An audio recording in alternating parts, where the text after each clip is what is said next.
c'est bon, c'est clair. Oui. Parfait. Donc, la planification, comme vous avez trois niveaux, donc planification stratégique, tactique et opérationnelle. Donc, planification stratégique, c'est simple. Vous allez définir la stratégie de l'entreprise. D'accord? Je sais pas, quelle est la stratégie que l'entreprise va mener par rapport à sa planification de la production. D'accord? Donc, là, généralement, c'est les objectifs, c'est les principaux objectifs de l'entreprise. Par exemple, vous allez fixer les gains que vous devez avoir d'ici 3 ans, par exemple. D'accord? La position de l'entreprise sur le marché à long terme. D'accord? Donc, si vous faites des décisions à long terme. D'accord? En plus, comme le niveau tactique, donc le niveau tactique, vous allez gérer les capacités, vous allez gérer les ressources. D'accord? Donc, c'est une planification à moyen terme. D'accord? Ben, on va parler de chaque étape, qu'est-ce qu'on va établir comme plan. Ça y est?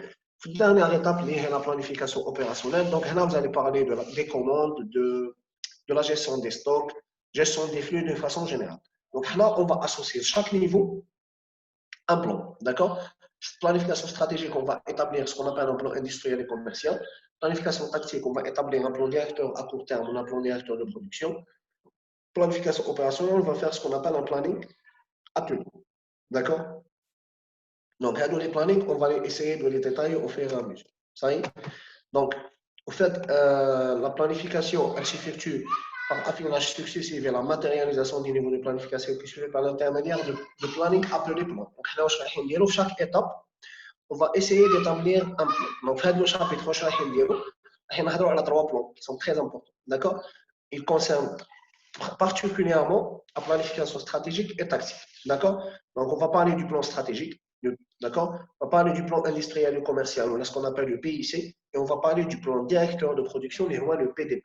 D'accord? Donc, plan stratégique, généralement, c'est la stratégie. Donc, il n'y a pas de calcul. C'est au fait des objectifs surtout. Le PIC, il est basé sur les prévisions. Le PDP, vous allez établir un plan de production par rapport au plan industriel et commercial que vous avez établi. Les 3 plans sont dépendants. D'accord? C'est bon? Les plans, on va essayer de les détailler le cours. Ça y est, on va arriver petit à petit. Ça y est?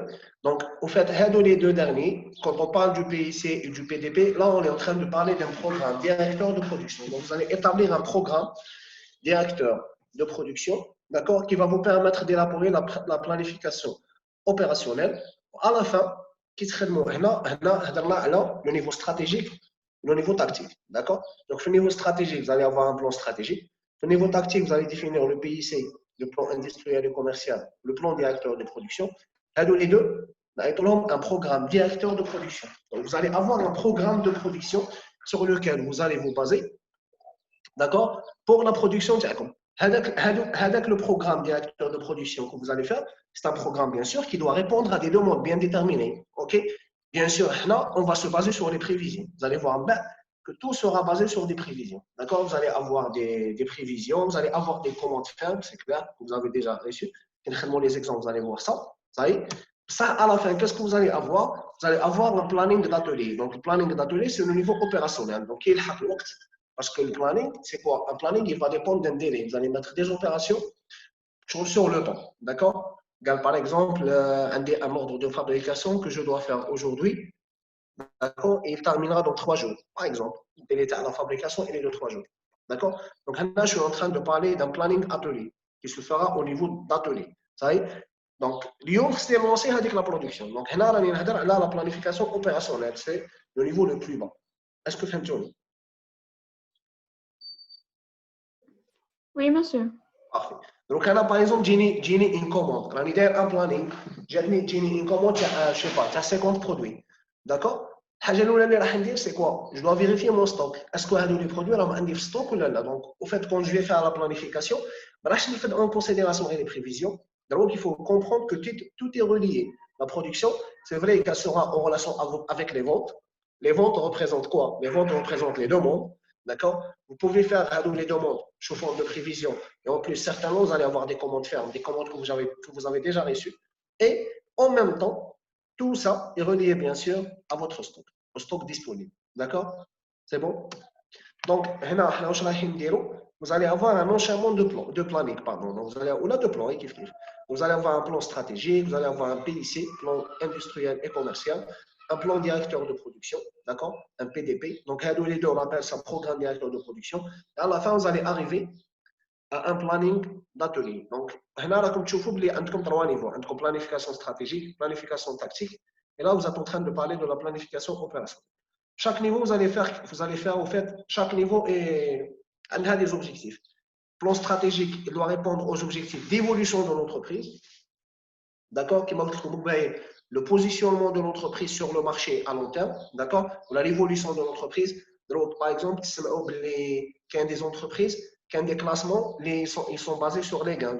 Par exemple, on entend parler d'une entreprise qui a augmenté ses gains d'un certain pourcentage les 3 dernières années. D'accord? Donc, c'est la stratégie de l'entreprise. Vous êtes d'accord? Elle fixe un objectif. Par exemple, j'ai réussi à avoir certains gains. Il y a 20% comme augmentation des gains de cette année, par exemple. D'accord? Donc là, on parle de stratégie. Sur le plan industriel ou commercial, donc là, vous allez parler des charges globales. Sur le plan d'atelier, là, les charges détaillées. Donc là, on parle surtout des ressources. C'est bon? Et bien sûr, vous avez tout ce qui est budget et niveau d'emploi. C'est important aussi. Parce que même si je ne une planification sans prendre en considération le budget, l'équilibre entre les ressources et la demande. Les ressources, on ne peut pas parler que des ressources matérielles. Les ressources matérielles, c'est important, bien évidemment. Et il y a aussi les ressources financières. D'accord?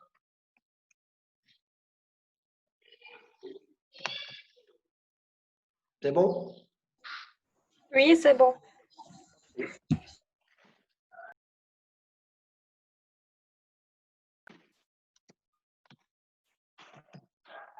Voilà.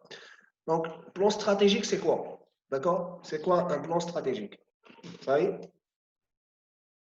Voilà, donc un plan stratégique, c'est en fait, vous allez mener une démarche qui va vous permettre d'étudier tout ce qui influence le marché sur le plan politique, économique, démographique, ainsi de suite. Donc, en fait, là, vous allez effectuer des études sur l'évolution du marché. D'accord?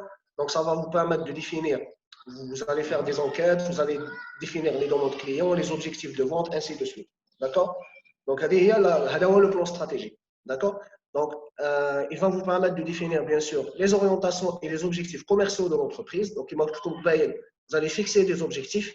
Quels sont les objectifs que vous voulez atteindre à long terme? C'est très important. D'accord? Et là, vous allez tout simplement planifier au plus haut niveau la politique marketing de la société. Donc, en fait, vous allez définir quelle est la politique que vous voulez suivre pour bien évidemment arriver aux objectifs commerciaux que vous avez fixés. D'accord? Donc, là, par exemple, quelles sont les techniques que vous allez utiliser? D'accord? Par exemple, vous allez vous investir.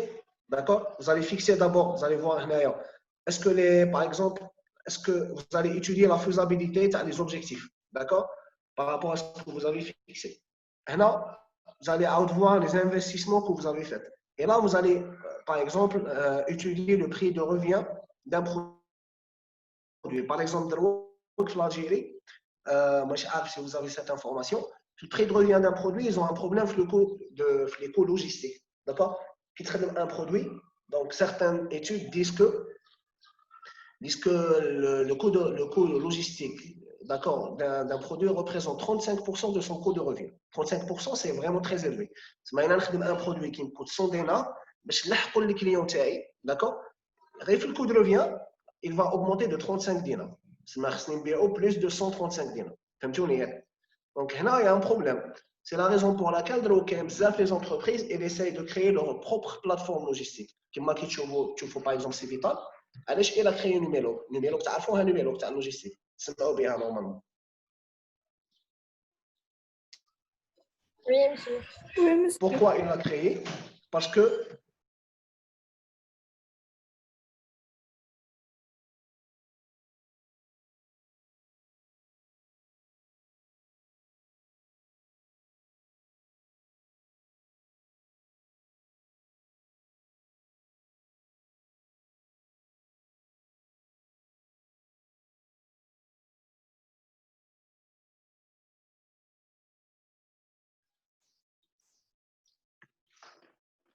تسمعوني؟ Oui, monsieur. أنا سمعت.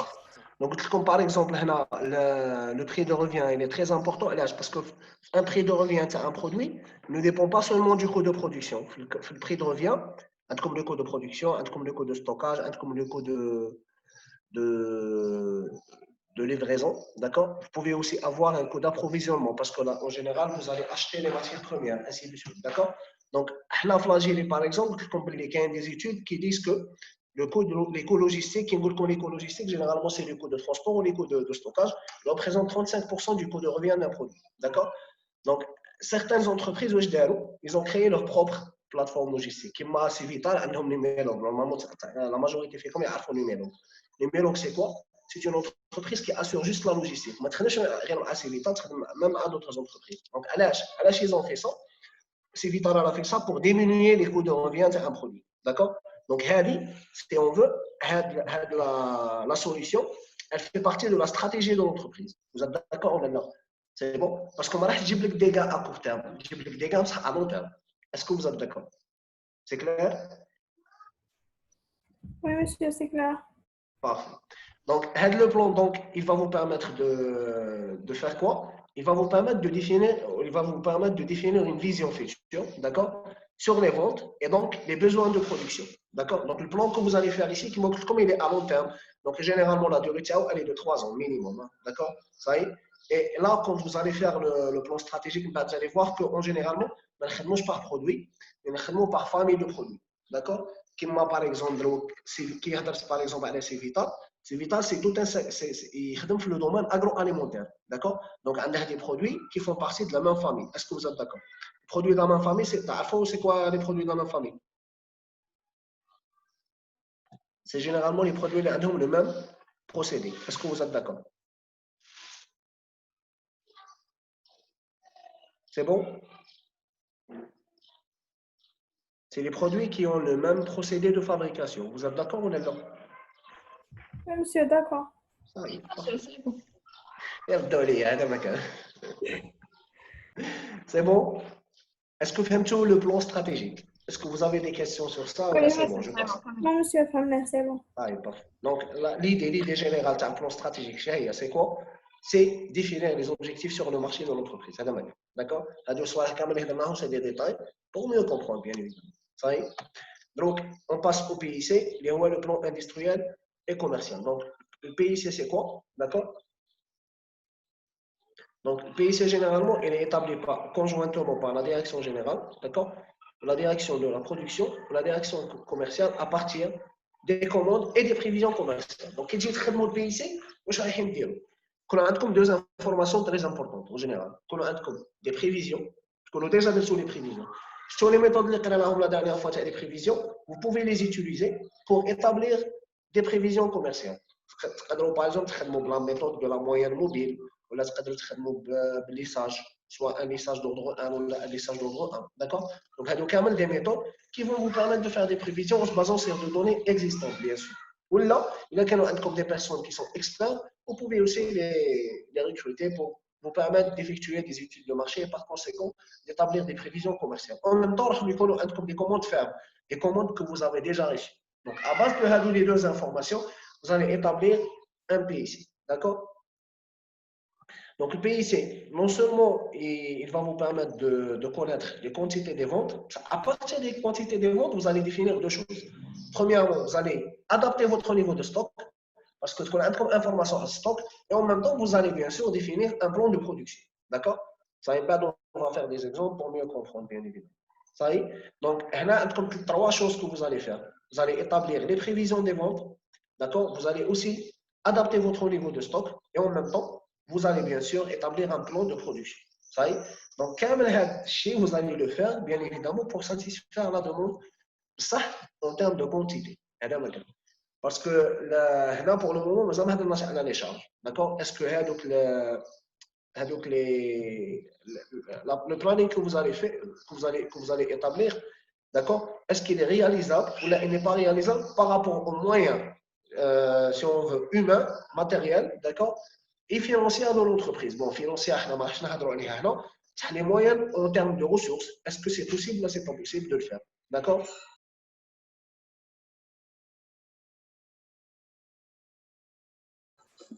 Oui, monsieur, d'accord. Monsieur, d'accord.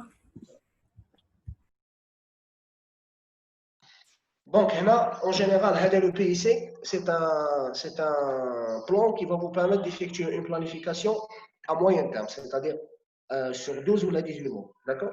De 12 à 18 mois. Et elle va vous permettre de définir les volumes des ventes, les niveaux des stocks, on bat bien sûr les besoins en équipement et en ressources. D'accord? Parce que quand vous allez établir le plan de production, vous allez voir est-ce que le plan il est compatible avec les équipements et les ressources que l'entreprise possède. D'accord? Mais jusqu'ici, vous allez juste définir quels sont les objectifs de production. Ça, penser à la production. Vous allez juste définir les objectifs. D'accord? Si je veux répondre à la demande client, je dois respecter le planning. D'accord? D'accord? Oui, monsieur. Voilà. Mais on va pas lancer la production pour le moment. Ça y est. Troisième plan, on appelle ça le plan directeur de production. Voilà, ce qu'on appelle le PDP. D'accord? Donc, le PDP, il traduit en forme opérationnelle ce qui a été exprimé par l'entreprise, le PIC. Donc, il faut vraiment savoir que le PIC et le PDP, sont deux plans reliés entre eux. D'accord? C'est bon? Dépendants. C'est très important de le savoir. Ça y est. Donc, comment vous allez établir votre PDP en se basant sur les données du PIC? D'accord? Vous allez avoir aussi des données pratiques, qui sont les stocks, qui sont les encours, qui sont les nomenclatures. Les nomenclatures, je suis sûr que vous ne vous le rappelez pas. C'est logique que vous ne vous le rappelez pas, d'accord? Les nomenclatures, c'est quoi? C'est les composants à chaque produit, d'accord? On va faire des exemples. Je suis une entreprise qui fabrique des vélos, par exemple. Donc, un vélo, il fait plusieurs composants, d'accord? Le vélo, il est composé d'un guidon, de deux roues, ainsi de suite, d'accord? Je suis fabricant de chaises. Une chaise, elle est composée de produits en bois, de produits en acier, ainsi de suite. D'accord? Donc, les nomenclatures, bien sûr, changent suivant le type de produit que l'entreprise fabrique. D'accord? En plus, vous allez aussi prendre en considération la capacité de production et de la charge proposée. D'accord? Donc, là, le PDP, c'est les entrées de TAO, d'accord? Donc, prévision commerciale et stock, les lots. Parfois, vous utilisez des productions en lot. Donc, vous devez respecter la taille des lots, c'est important. En plus de ça, vous devez respecter les capacités de production. Ça y est. Et ça va vous permettre de définir donc, la production des produits par période et les approvisionnements critiques en termes de matières premières, en termes de composants, en termes de produits semi-finis. D'accord?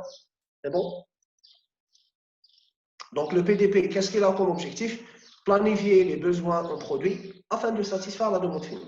Donc, en fait, qu'est-ce que vous allez faire? Vous allez planifier les besoins. Ça y est, dont l'objectif principal est de satisfaire la demande finale. Ça y est. Donc, là, une fois que vous allez définir le PDP, comme c'est bon, vous allez passer directement à la production. Donc, la différence entre le PIC et le PDP, c'est quoi? Le PIC, le PIC, je vous le dis. Le PIC, d'accord?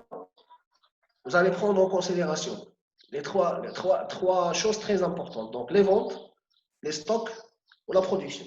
D'accord? Ça fait le PDP, non? PDP, vous allez vous concentrer sur la production. Donc, déjà, on appelle ça plan directeur de quoi? De production. La production.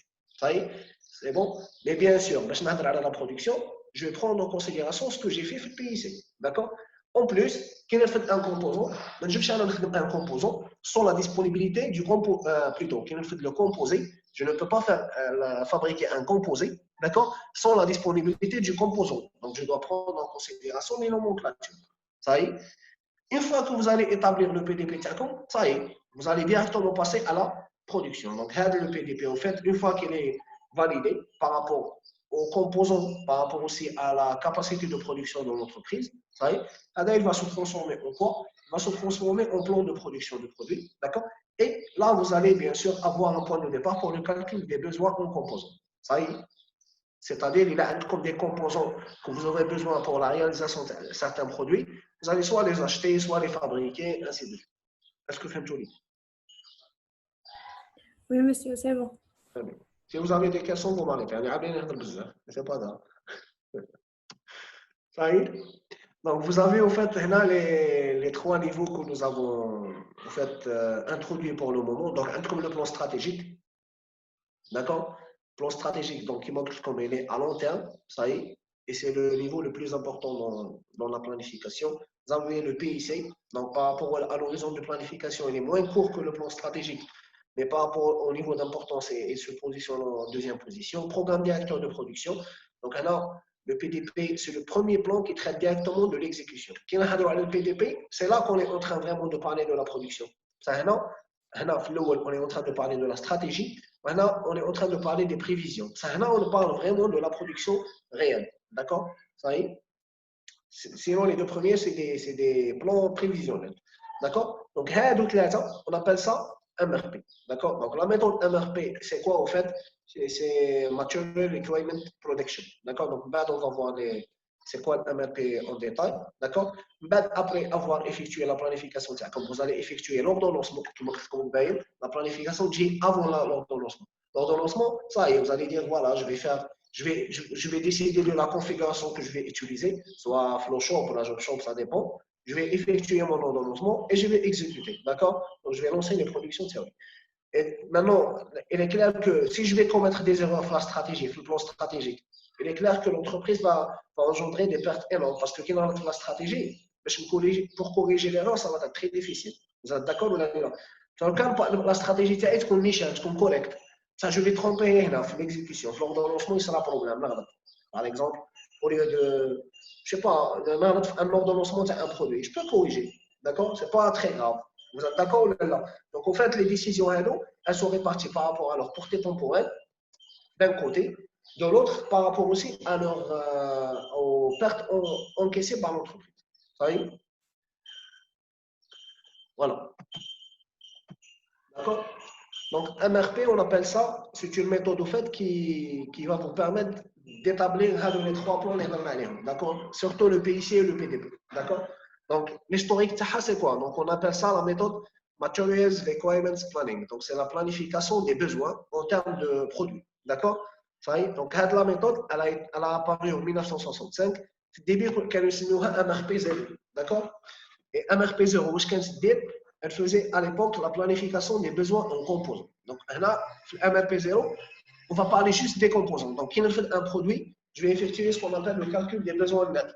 Quels sont les besoins d'un produit par rapport aux composants? Parce que vous dites comme, il a mis un produit composé. Je ne peux en aucun cas le réaliser sans posséder ces composants. Vous êtes d'accord? D'accord? En plus, donc, on va utiliser le principe d'or liquide. On a aussi le chapitre 1, mais on va le reprendre parce que je sais que c'est dur. Et on appelle ça explosion de la nomenclature. Donc, quand on parle de la nomenclature, c'est quoi en fait? Vous allez exploser un composé en ses composants. Est-ce que vous êtes d'accord? C'est clair? Oui, monsieur. Après 6 ans, donc, il y avait l'apparition du MRP1. Donc, MRP1, ça y est, c'était tout simplement une amélioration de MRP0. D'accord? Donc, en plus de ce que nous avons dit ici, ça y est, MRP1, c'est une méthode qui a visé à réguler la production. Donc, vous allez déterminer les quantités à acheter ou à approvisionner. Parce que là, on a les quantités. Je vais prendre un produit, je vais le décomposer en ses composants. C'est là, chaque produit, on va les composants. Là, je vais parler des quantités. Parce que, par exemple, une chaise, la chaise fait 2 pieds en acier, d'accord? Les 2 pieds en acier, c'est des produits semi-finis. Donc, si je vais les fabriquer, je dois prendre en considération le fait que j'aurai besoin d'un approvisionnement en acier pour pouvoir les fabriquer. D'accord? Si je vais les acheter comme des produits, donc là, comme des produits semi-finis, à partir d'une autre entreprise, d'un sous-traitant là, donc je dois aussi les commander. Sinon, je n'aurai jamais la possibilité de réaliser mon produit fini. D'accord? En plus, la méthode, elle va vous permettre de calculer les besoins en capacité. D'accord? Donc, quels sont les besoins en termes de capacité? Là, on va voir bien évidemment les charges. Est-ce que les ressources que possède l'entreprise permettent de répondre aux besoins en termes de planification? D'accord? À partir de 79, il y avait l'apparition de la méthode MRP2. D'accord? Donc, on a fait MRP2, mais on a mis Materials Requirements Planning, parce que maintenant, on a le produit. Là, on a Manufacturing Resource Planning. Donc, c'est une planification des ressources en production. D'accord? Donc, en plus du MRP1, d'accord? Donc, la méthode, elle va vous permettre d'effectuer un management des ressources de production. Donc là, vous avez management des ressources de production. Vous avez MRP1. En plus, vous allez faire une planification de la charge. Et en plus, vous allez faire un calcul d'un plan valorisé d'approvisionnement et de charge. D'accord? Donc là, on ne va pas parler seulement de la nomenclature ou des besoins en termes de quantité. D'accord? Et en plus, vous allez faire une planification de la charge. Vous allez planifier les ressources thérapeutiques. D'accord? C'est bon? Oui, monsieur, d'accord, c'est bon. Très bien. Parfait. Donc, le MRP0, c'est. Bon, le MRP, c'est une méthode. Donc, il y a des logiciels qui existent qui vous permet d'utiliser la méthode MRP. D'accord? Donc, bien, pour pouvoir faire ça, c'est faire moi, bien sûr. D'accord? Donc, les logiciels. Je vous ai dit qu'on a parlé de ça au chapitre 1 parce que le chapitre 1, on a dans la GPAO, la gestion de la production assistée par ordinateur. Je vous dis qu'il y a des logiciels actuellement qui vous permettent de faire de la GPAO. Quand des entreprises, par exemple, elles vont utiliser le Odoo. Donc, par exemple, l'Algérie, il y a des entreprises qui vont utiliser le Odoo. Odoo, c'est un open ERP, d'accord, Entreprise Resource Planning, qui vous permet au fait d'effectuer de la planification de l'entreprise, mais en termes de production, du stockage, des finances, de la comptabilité, de la gestion de projet, de la maintenance, ainsi de suite. D'accord? Donc, Odoo fait plusieurs modules. Parmi les modules qui il y a le module production. D'accord? D'ailleurs, j'ai encadré plusieurs PFF l'école qui ont travaillé sur la gestion de la production des entreprises au Khadmoub Odoo. D'accord? Il y a aussi des logiciels, comme normalement un logiciel Prélude, comme normalement. D'accord? Le premier. C'est bon? D'accord? Donc, MRP0, c'est la première méthode qui est la GPAO. Mais donc, bien sûr, les logiciels de GPAO sont vraiment très développés où ils vous permettent d'utiliser, bien sûr, la méthode MRP2 sans aucun problème. Parce qu'actuellement, on a beaucoup plus de MRP. Ça y est? C'est clair? Oui, monsieur, c'est clair. Très bien. Donc, MRP0, elle vous permet d'établir ou de planifier les besoins en termes de composants, d'accord? C'est-à-dire en se basant sur la nomenclature et on ne va pas prendre en considération les ressources. Maintenant, on n'a pas les capacités de production de MLP0. On a la nomenclature, sachant bien sûr que l'outil de planification MLP fonctionne en flux poussé. Normalement, c'est quoi le flux poussé? Le flux poussé, c'est une fabrication qui est basée sur les prévisions, d'accord? C'est-à-dire, quel flux tiré? Flux tiré, c'est généralement la fabrication qui est basée sur la demande. Quitte à une demande, je vais faire la production. Juste à temps, d'accord? J'utilise tous les outils de juste à temps qui m'ont les manufacturing, ainsi de suite. D'accord? Donc, c'est flux tiré. Peut-être la demande et je vais produire. Bon, flux tiré, il y a le risque, bien sûr, de ne pas répondre à la demande dans les délais. Est-ce que vous êtes d'accord? Ça, en flux poussé, je vais produire et stocker, je vais vendre. D'accord? Donc, la planification, je vais dire une planification alors qu'on est en flux tiré. Il a géré la demande. Je vais faire la production, les produits de là, je ne vais pas faire de stockage. Donc, je n'aurai pas besoin de prévision. Est-ce que vous êtes d'accord? Oui, monsieur, d'accord. Très bien. Donc, en flux tiré, vous avez l'avantage de ne pas avoir de produits en stock. Ça, vous ne pouvez pas utiliser ça pour n'importe quel type de produit. Par exemple, les produits pharmaceutiques, vous ne pouvez jamais fonctionner en flux tiré. Parce que le produit pharmaceutique, généralement, la demande est urgente. Vous êtes d'accord? C'est bon? Flux poussé, je vais produire, stocker et par la suite vendre. Donc, je vais me baser sur des prévisions de vente. Ça y est, Oui, monsieur, c'est bon. ça marche. Mais pas de souci. Pour le MRP1, donc là, vous allez utiliser le concept de MRP0. Donc, vous allez intégrer la structure du MRP0, mais vous allez ajouter à cela l'équilibre entre charge et capacité. Ce que vous aurez besoin, d'accord, comme charge et la capacité de production de votre entreprise. Ça y est?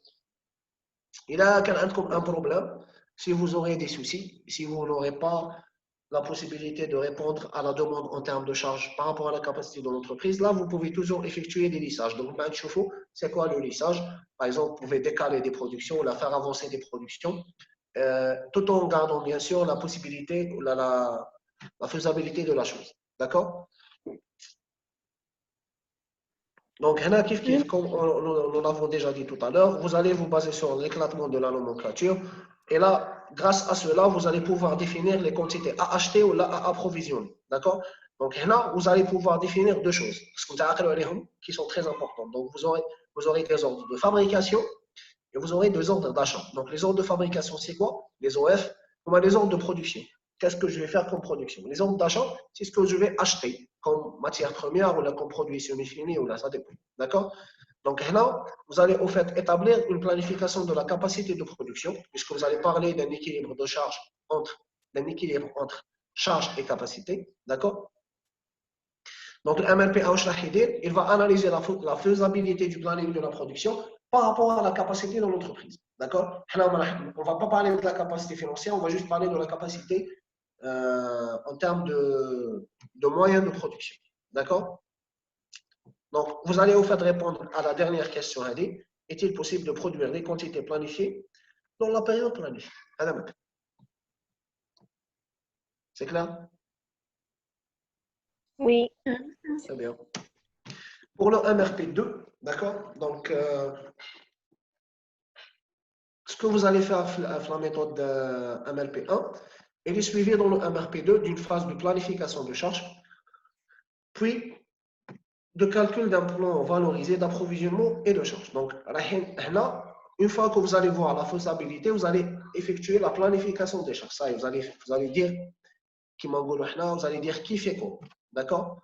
Ça y est, le système, je vais dire comme opération. D'accord? Donc, le MRP2, vous allez pouvoir définir les besoins en composants pour satisfaire la consommation sur une période donnée. D'accord?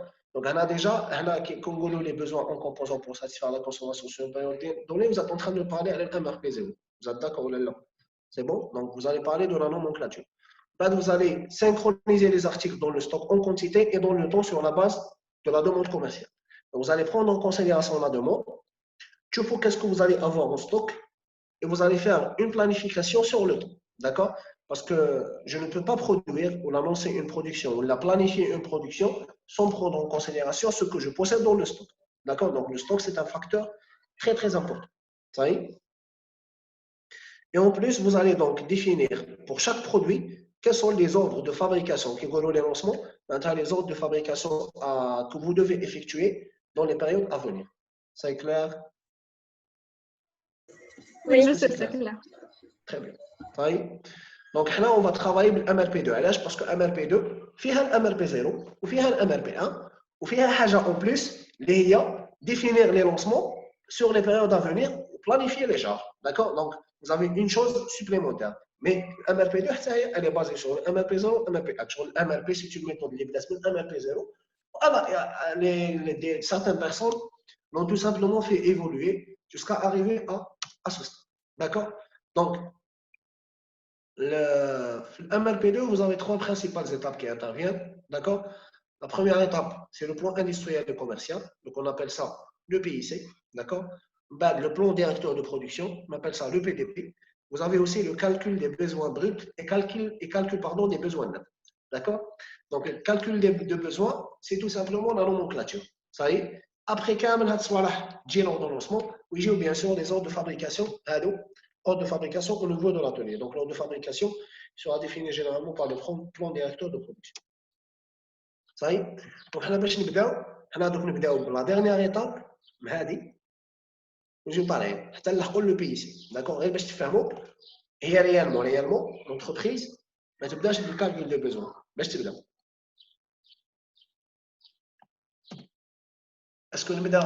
qu'une entreprise, est-ce qu'elle doit commencer par les décisions opérationnelles ou par les décisions stratégiques?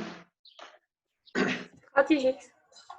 Voilà, stratégie, exactement. Donc, normalement, nous devons le PIC. On va commencer par le calcul de besoins nets, je te fais de quoi s'agit-il, on va étape par étape. On va faire un exemple récapitulatif Le pays ici où je vais rappeler. Ça y est? D'accord? C'est quoi? C'est clair, pardon? Oui, monsieur, Donc, c'est clair. parfait. Donc, le calcul des besoins nets, CBN, c'est quoi? Qu'est-ce que vous allez faire CBN? D'accord? Donc, CBN, ou le cœur du système MRP, c'est l'étape la plus importante. Parce que CBN, vous allez tout simplement voir quels sont les besoins en termes de composants. C'est très important. Ça y est? Donc, le CBN, c'est un outil de programmation à moyen terme ou même à court terme, qui génère des propositions de fabrication et d'achat pour l'ensemble des articles à tous les niveaux de la nomenclature à partir du PDP. Donc, qu'est-ce qu'on nous donne le PDP? D'accord? PDP il doit se baser sur, d'accord, à partir du PDP, vous allez définir le CBN. Donc, CBN, vous allez définir les besoins en termes de composants, d'accord? Donc, déterminer à partir des besoins indépendants l'ensemble des besoins dépendants. Donc, le principe d'Orlik. Donc, c'est quoi les besoins indépendants? Donc, c'est quoi aussi les besoins dépendants et quelle est la relation entre les deux? On va parler du principe d'Orlik, d'accord? Donc, là, vous avez en fait deux types de besoins, d'accord? Vous avez les besoins indépendants. Donc, les besoins indépendants, c'est quoi? C'est généralement les produits finis. Ça y est? Les produits finis ou ce qu'on appelle aussi les pièces de rechange. Les pièces de rechange, c'est les pièces qui sont utilisées pour les opérations de maintenance. Ça y est? Donc, les produits finis, les besoins indépendants, en fait, c'est quoi? C'est en fait les composés. D'accord? Ça y est? Les HUA, ils ne dépendent pas d'un autre produit. En fait, HUA, il a des produits qui vont dépendre, si on veut, de lui. Est-ce que vous êtes d'accord? Ça y est? Donc, en général, les produits finis, ils sont estimés par des prévisibles. D'accord? Ça y est? Maintenant, comme A, et A, il va dépendre de B et de C. C'est clair? Oui, c'est clair. Très bien. Donc, A, même je vais le A, je vais le B ou C. D'accord? Donc, A, on va le composer. Le B ou C, c'est les composants de A. D'accord? Donc, A, le besoin de il va être déterminé par le PDP. Ça y est? Donc, la définition, le calcul des besoins nets, il va vous permettre de générer des propositions de fabrication et d'achat. À la fabrication et achat, parce que quand des produits semi-finis que je vais fabriquer, quand des produits matières premières que je vais acheter, tout simplement. Ou même des produits semi-finis, il est plus rentable de les acheter que de les fabriquer. D'accord? Pour l'ensemble des articles, à tous les niveaux de la nomenclature, à partir du PDP. Donc, le PDP, on a déjà un. Ça y est, on a déjà dit le PDP, comme on la nomenclature. Parce que comme tu dis, le PIC, ça a le PDP, ça a sur la nomenclature. C'est bon, Yann. En plus, d'accord, vous avez les besoins dépendants. Les besoins dépendants, donc, ils dépendent de A. C'est clair. Donc, c'est des besoins qui sont nécessaires à la réalisation d'un besoin indépendant. Comme les produits semi-finis, les composants, les matières premières. Ils doivent être calculés. D'accord? Donc,